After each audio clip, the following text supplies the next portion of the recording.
Hey everyone, welcome to my channel where the strange, the unexplained, and the downright creepy come to life. From real-life encounters with the paranormal to bizarre, true stories that'll keep you up at night, I bring you the eerie tales you won't hear anywhere else. If you're into late-night chills, mysterious happenings, and things that go bump in the night, you're in the right place. Subscribe, buckle up, and let's dive into the unknown. The monitors flickered. Then I saw myself. The screens flickered with static before stabilizing into images, grainy, but unmistakably real. A chill ran down my spine as the truth hit me. This wasn't just a room. It was a command center. Dozens of monitors displayed live surveillance. Strangers, neighbors, friends, and me. Footage taken from angles I'd never noticed. Angles that proved one horrifying fact. Someone had been watching me. For weeks, I stumbled back, almost falling, as nausea twisted my stomach. This was his sanctuary, the place where he planned, watched, and controlled everything. And he'd been right under my nose all along. I needed to run, but then I heard it. Footsteps. My blood turned to ice. Mark was coming back. I pressed myself against the cold wall, listening to the slow, deliberate sound of his shoes in the hallway. My breath caught in my throat. Move, my instinct screamed, but my body refused. If he found me here, my eyes darted across the room. The window was too far. The door was out of reach. The closet, maybe. It was a gamble. I lunged for it, yanking the door open and slipping inside just as Mark's keys rattled at the front door. I pressed myself into the back corner, heart racing, holding my breath in the darkness. The door creaked open. Every sound was amplified. The settling of the building, the throb of blood in my ears. I heard him moving through the apartment, slow and methodical, just like in the footage. He was heading toward the bedroom, where the monitors still flickered. I squeezed my eyes shut, praying he wouldn't check the closet. The bedroom door creaked open. I could hear him inside, shuffling. Then a click, adjusting something. Silence. Couldn't take it. What was he doing? Watching me again? Planning his next move? I couldn't stay hidden. Not like this. I had no weapon, no plan.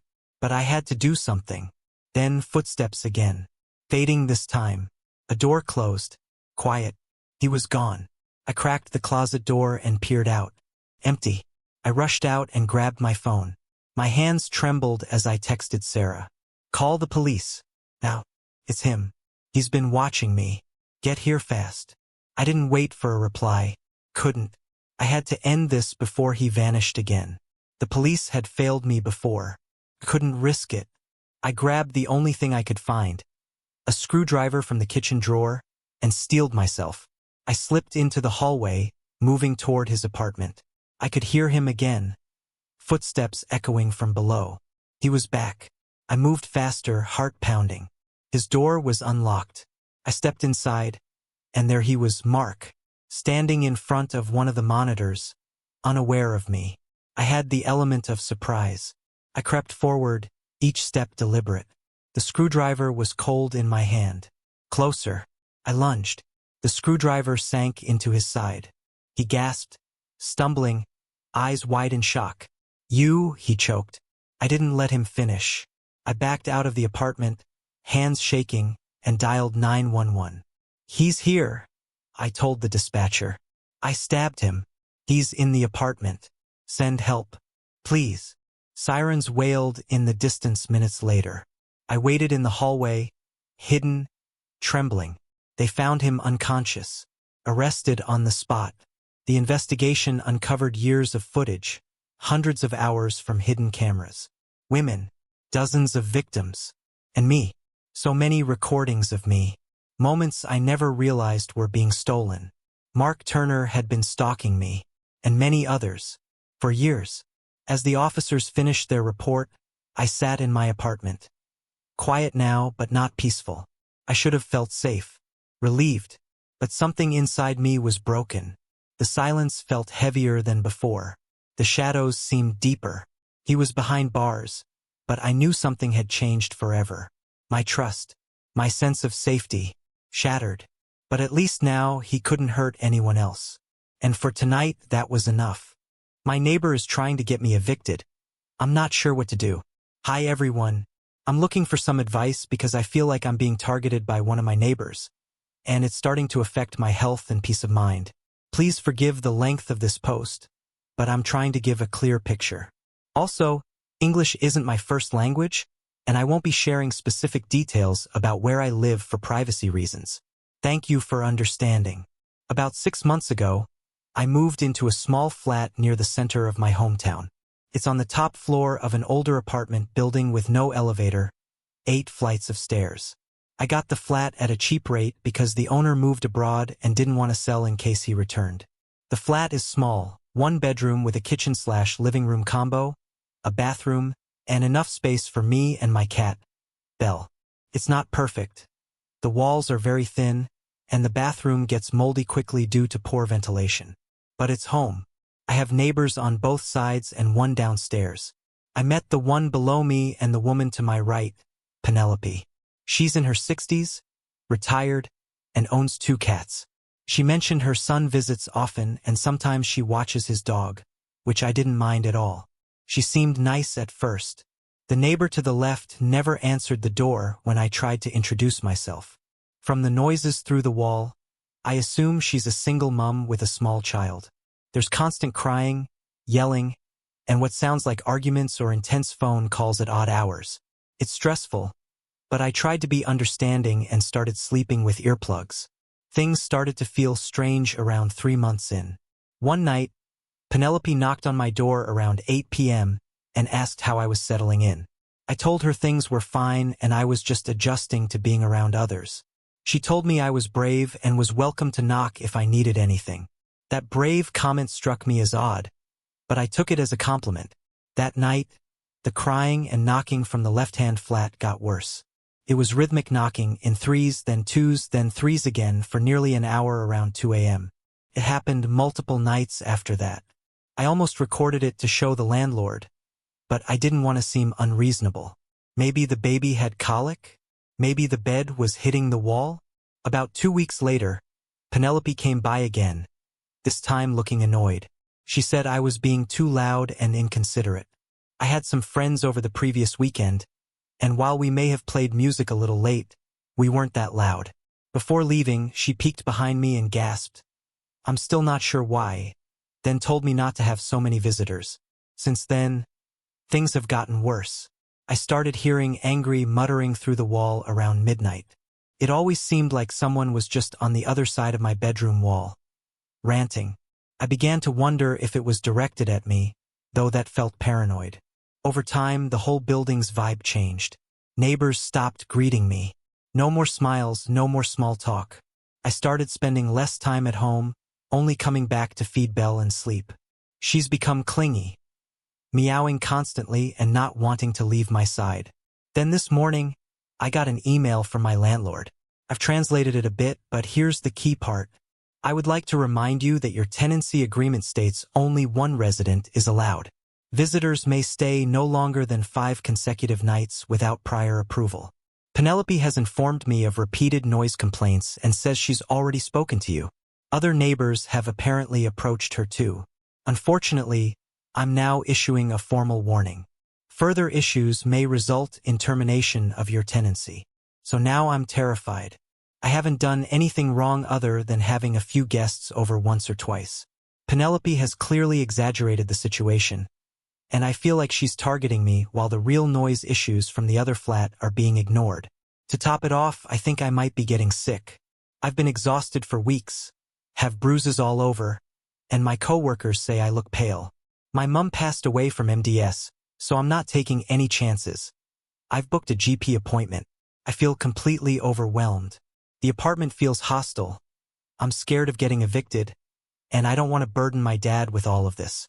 If anyone has any advice, legal, practical, or emotional, I would be so grateful. Thank you so much for reading. Nothing more. He answered the door almost immediately, as if he'd been standing there waiting for me. The inside of the house was strange, dark, musty, and cluttered with old furniture that looked like it hadn't been touched in years. The only sound was the quiet ticking of a grandfather clock in the hallway. felt like stepping back in time.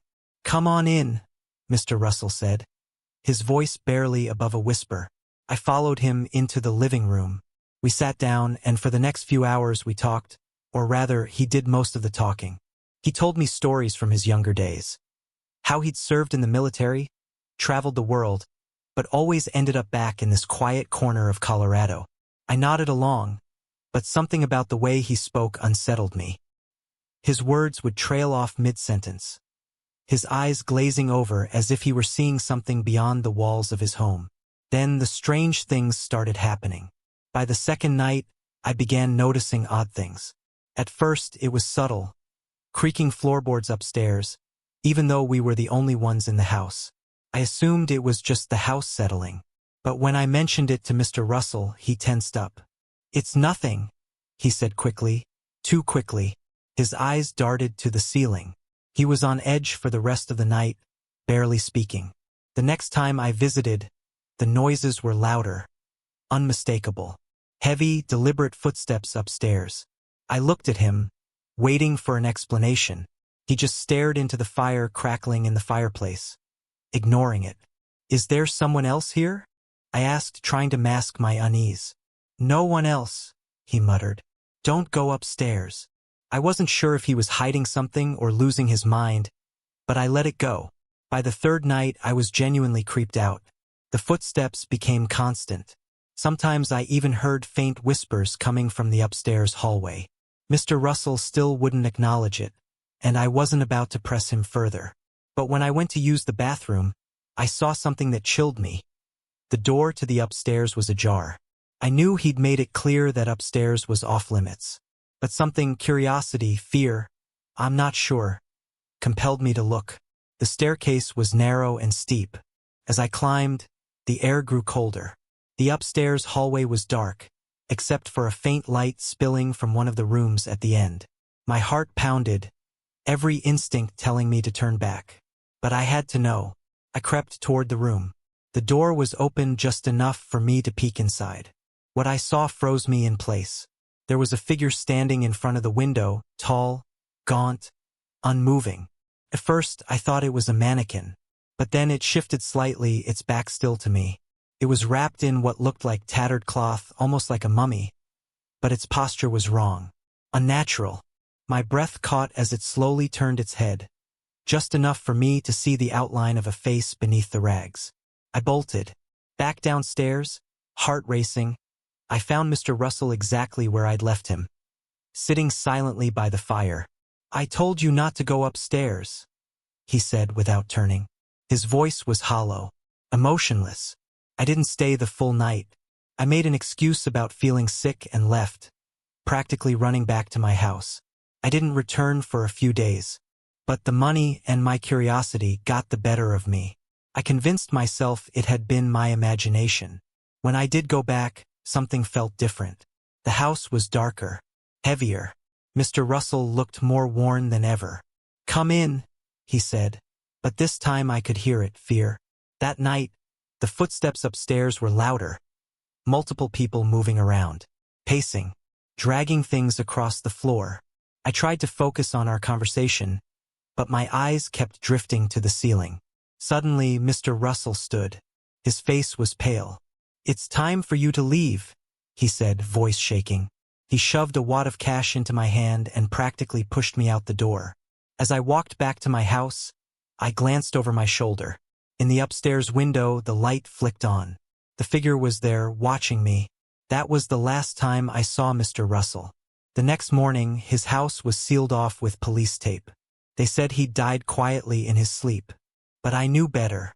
I haven't told anyone what I saw that night. Not until now. Whatever was in that house wasn't just in his mind. It was real. And now, every time I look out my window at night, I swear I feel those same eyes watching me from the shadows. I haven't stepped foot near that place since. My new neighbor.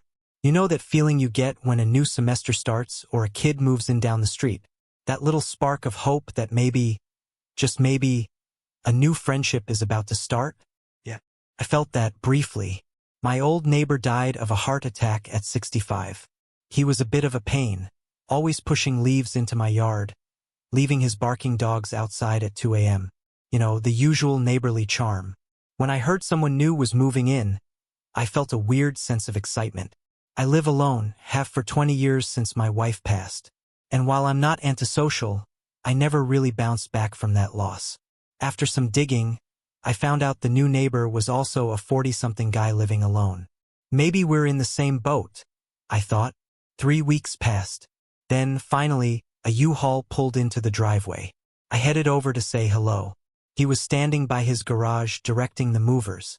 I walked up, extended a hand. "Hey, I'm Jim, your new neighbor." "Nice to meet you, Jim. I'm Alfred, but you can call me Al." We chatted briefly, and I offered to host dinner at my place that Saturday. "I don't mean to impose. Feel free to say no," I said. No, it's not that. I'd love to, just not at my house. Can we do yours?" "Sure," I replied. We exchanged numbers, set the time, and parted ways. For the first time in years, I felt a flicker of hope, like maybe I'd found someone I could connect with. That feeling lasted all of 3 hours. While meditating on my porch later that day, a daily ritual of mine, I heard a shriek. Not one of joy or surprise. No, this one was wrong. I shot up and ran to Al's front door. After 2 minutes of knocking, he finally answered, just a crack. His demeanor had completely changed. "Hey," I heard a scream. "Everything okay?" I asked. "Dude, I just met you. I'm fine. Go back to your house." He looked past me toward my home. "Right?" I said, "Sorry. Just wanted to make sure you were okay. Call before you come over again," he muttered. Then he shut the door in my face. What a jerk. That night, I heard a muffled machine from his house. Maybe a chainsaw? It was hard to tell. I tried to shrug it off. He told me to stay out of his business. So I did. Until 10 p.m. I sleep with my window open. You should try it. Cool breeze, ambient sounds, it's calming. But not when your neighbor is sawing or hammering or something. For hours. I closed the window and managed 3 hours of sleep. Until 4 a.m. A knock at the door. I crawled to the bedroom door and peeked toward the front. It was Al. But he wasn't moving. He was standing, alive, but perfectly still, staring straight ahead at the wall across from my door. Not blinking, not shifting. Terrified, I crawled to my phone and called the police. "Stay in your room," they said. "We're sending someone now." I waited 5 minutes, then peeked out the window. He was still there, just standing, still staring. My name is Rebecca, and I live in a quiet suburb on the outskirts of Portland, Oregon. I moved here 3 years ago after landing a job as an art teacher at a local middle school. It was the perfect place. Peaceful, close to nature, and full of friendly people. The kind of neighborhood where everyone waves from their front lawns and you can trust your neighbors to feed your cat while you're away. That all changed last year. It started when someone finally moved into the vacant house next to mine. For months it had sat empty, well-maintained by a management company but uninhabited. One quiet spring afternoon, I saw a U-Haul truck pull into the driveway and felt a flicker of excitement. Maybe the new neighbor would become a friend. The man who stepped out was tall, probably in his early 40s, with dark hair and an athletic build. He wore sunglasses and a baseball cap, even though it wasn't particularly sunny. His face was serious, like someone who didn't care much for small talk. I called out to him, "Welcome to the neighborhood." For a moment, I thought he didn't hear me. Then he raised his hand in a half-hearted wave. "Thanks," he said, his voice low and gravelly. That was it. I figured he was tired from the move and decided to give him space. Over the next few weeks, I didn't see much of him. His name, I later learned, was Robert. He kept to himself, mostly going out for early morning runs. He never had visitors, and no one I spoke to had been inside his house. Then the strange things began. One evening, I noticed his house was completely dark. His car was still in the driveway, but there were no lights, no movement. It looked abandoned again. I told myself he might be out or simply liked the dark. But a few nights later, I was jolted awake by a strange noise. Scraping, like someone dragging something heavy along the side of my house. It was around 2 a.m. My bedroom window faces Robert's property, so I crept to it and peered outside. I saw a figure, tall, lanky, with jerky, unnatural movements. He was dragging something, but I couldn't make out what. His posture was all wrong, hunched and twitchy, like he didn't fully understand how to move like a person. Then he vanished into the shadows. I didn't sleep the rest of the night. The next morning I tried to rationalize it. Maybe it was a deer or a raccoon. Anything but whatever that was. But Robert started acting even stranger. One morning, I found him standing at the edge of his driveway, pale and terrified, staring at something in the distance. "Hey, Robert, everything okay?" I asked. He flinched and turned to me like he hadn't realized I was there. His eyes were wide with pure fear. "Yeah, I'm fine," he muttered before hurrying inside. That weekend, I decided to get answers. I stayed up late watching his house from my window. Around 2 a.m., the noises started again. I grabbed a flashlight and quietly crept across my yard. I crouched by the fence separating our properties and waited. Then, from the shadows, the figure appeared again. Same height, same jerky movements. It approached the back door of Robert's house. But this time, Robert opened the door. He didn't look shocked or scared. He just stood there watching it. Then the figure turned and disappeared into the woods behind the house. And Robert followed. As I stood there frozen, trying to process what I'd just seen, I heard footsteps behind me. I spun around and flashed my light, but no one was there. I bolted back into my house and locked every door and window. The next morning, I called the property management company that oversaw Robert's house. "There's no one named Robert living at that address," the woman on the phone said. "That property's been vacant for over a year." I felt like the floor dropped out from under me. "That's impossible," I stammered. "I've seen him. I've spoken to him." There was a pause. Then she added, "We've had reports of a man squatting there before, but every time we send someone to check, the place is empty." I hung up, hands trembling. Whoever Robert was, he wasn't supposed to be there. And maybe he wasn't even real. That night I heard the scraping again, but I didn't dare look. I didn't think much of it at first. It was just something I noticed while making my morning coffee. The neighbor, Marge, had taken to sitting outside in a folding chair. Maybe she was sunbathing or getting some fresh air. I didn't pay attention. Why would I? People do strange things. But then it started to drift beyond what I'd call normal. About a week after her little outdoor routine began, I got up in the middle of the night, for biological reasons, and something drew my attention to the window. There she was, sitting outside. At 3:23 a.m. wrapped in a blanket. Asleep in that same chair. I didn't understand it. Maybe it was some new parenting trend. I've heard of water births and forest meditations. Perhaps this was something in that category. Good for immunity or the soul or whatever. Who was I to judge? Still, it became routine. Every morning, every night, in sun or rain, Marge was there. Her belly, unmistakably pregnant, grew larger with each passing week. I wasn't an expert, but even I could tell the due date was looming. September rolled in. The leaves started falling. The rains hit hard. But she didn't move. I saw umbrellas, rain ponchos, and even once, her husband holding a tarp above her like some bizarre umbrella bearer. Sometimes, she'd wave at me with a tired smile.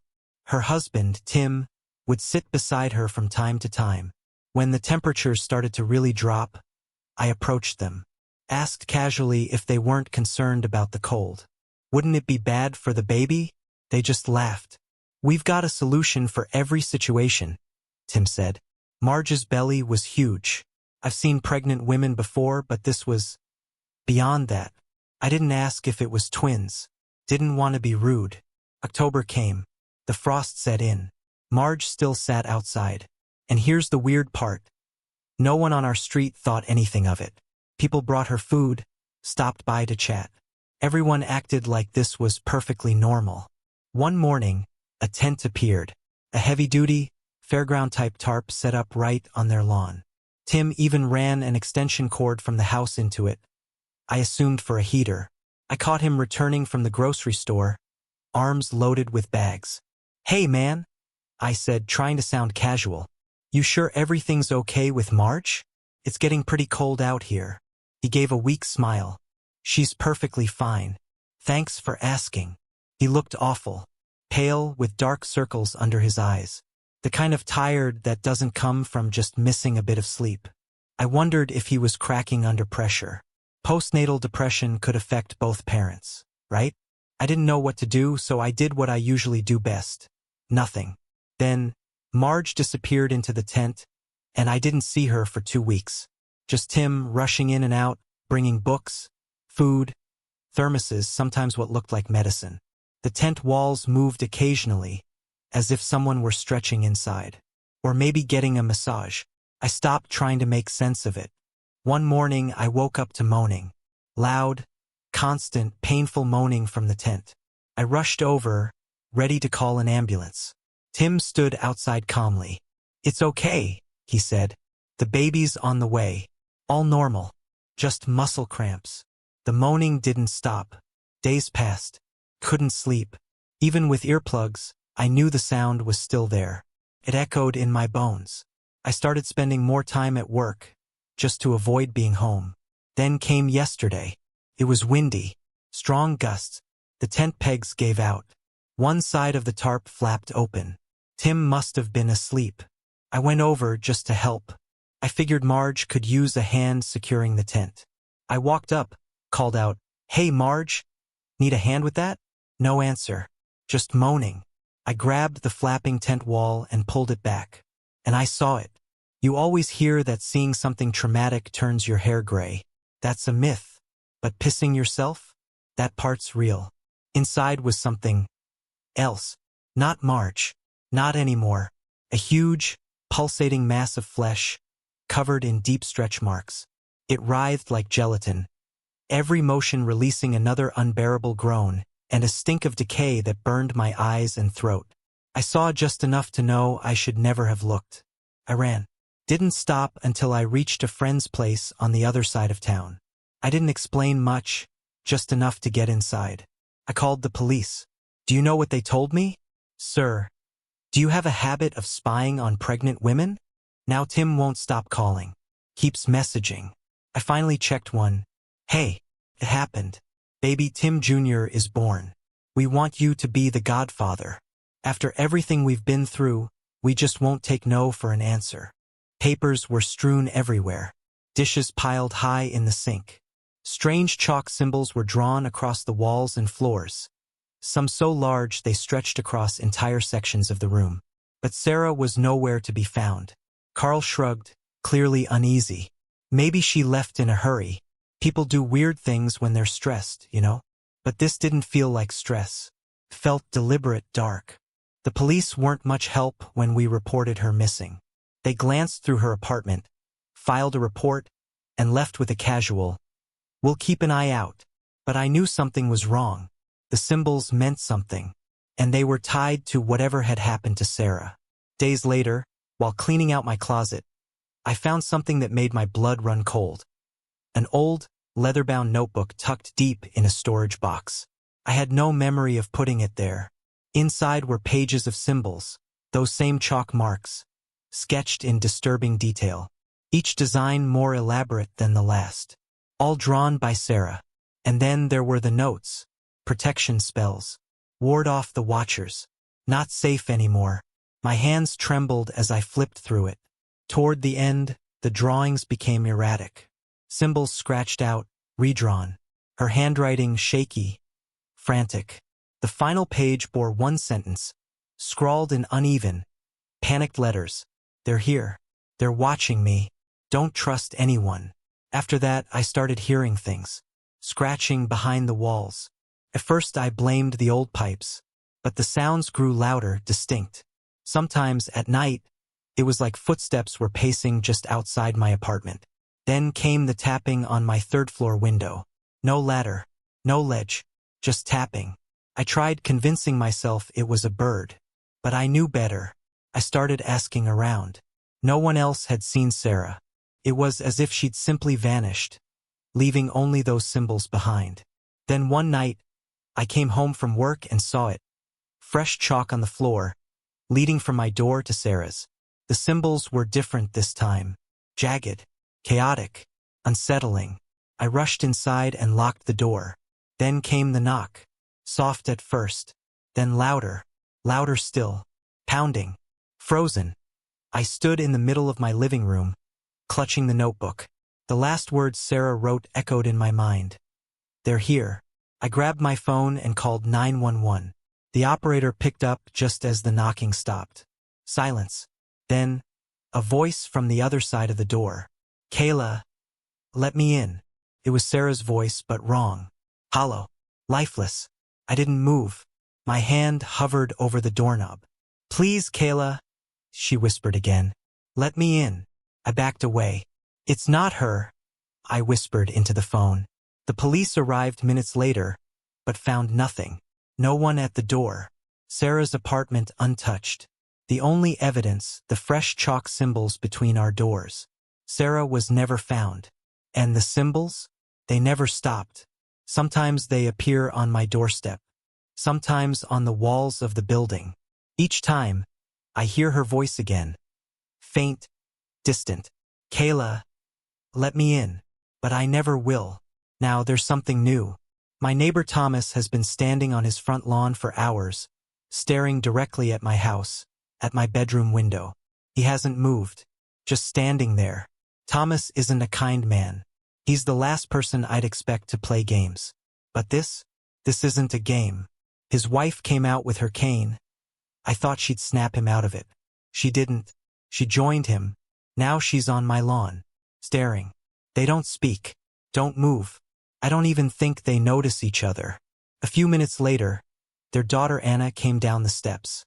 She's blind, but she stood with them, face turned directly toward my house. And then came more. Little Tommy, the newspaper kid, cycling down the street, stopped cold, staring. One by one, the entire neighborhood is coming out.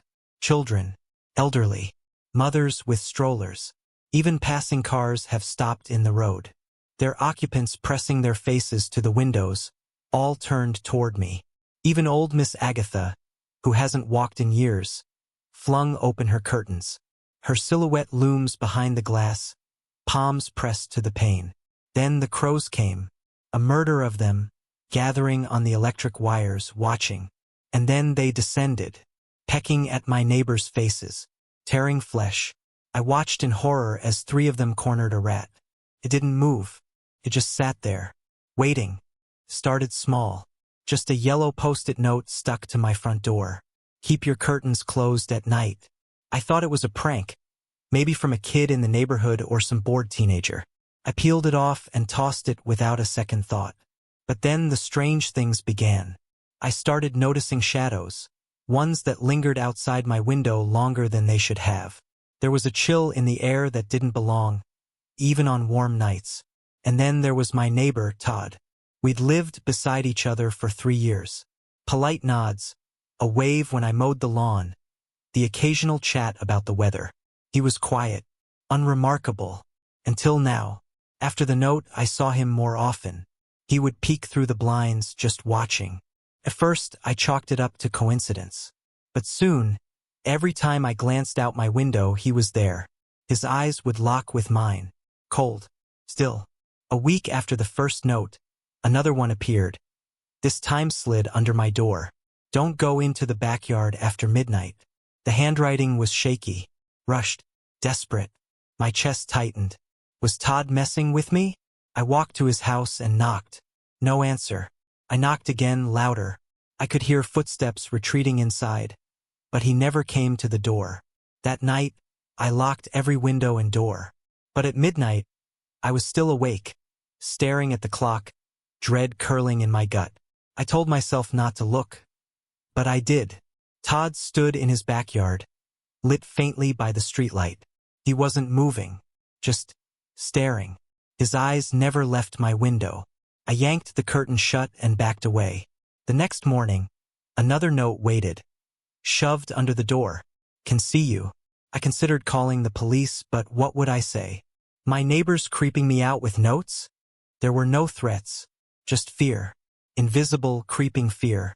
A few nights later, I heard it. scraping against the back of the house. Nails on wood. I sat frozen, listening. Against all better judgment, I grabbed a flashlight and crept to the back door. The sound grew louder. I flicked on the light and aimed it through the glass. Nothing. Just trees swaying. Wind whispering. And then I saw it, another note pinned outside. They're getting closer. That broke me. I stormed to Todd's house the next morning and pounded on his door. This time he opened it.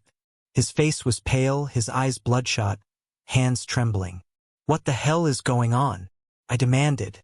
"Why are you leaving me these notes?" He glanced over his shoulder before slipping outside and closing the door behind him. "I'm trying to help you," he said. "Help me? You're scaring the hell out of me, Todd. What's going on? You haven't seen it yet, have you?" he asked in a whisper. "Seen what?" "The thing outside your window," he said. "It's been watching you. Every night. It's not human. And it knows I'm warning you.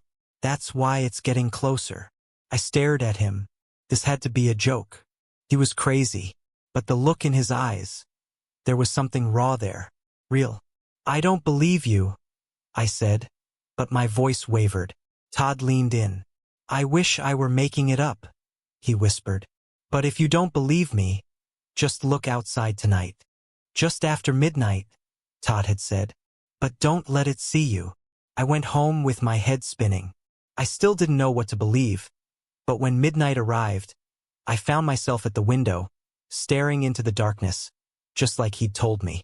First, there was nothing. Just the distant hum of power lines and the occasional rustle of wind through the trees. Then something moved.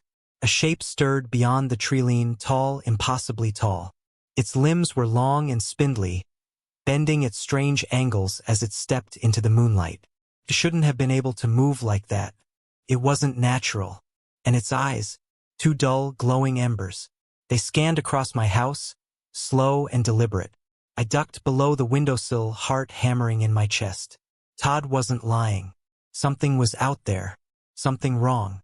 Something that wasn't human. The next morning, I found one last note. It was taped to the inside of my door. "It's inside your house. I haven't seen Todd since. His house is dark. His blinds are drawn. His phone goes straight to voicemail. It's like he vanished. Now I hear things. Scratching in the walls. Soft whispers. Breathing that isn't mine. It's not outside anymore. It's here. And I don't know how much longer I can hold on." Hey everyone. Welcome to my channel where the strange, the unexplained, and the downright creepy come to life. From real-life encounters with the paranormal to bizarre, true stories that'll keep you up at night, I bring you the eerie tales you won't hear anywhere else. If you're into late-night chills, mysterious happenings, and things that go bump in the night, you're in the right place. Subscribe, buckle up, and let's dive into the unknown.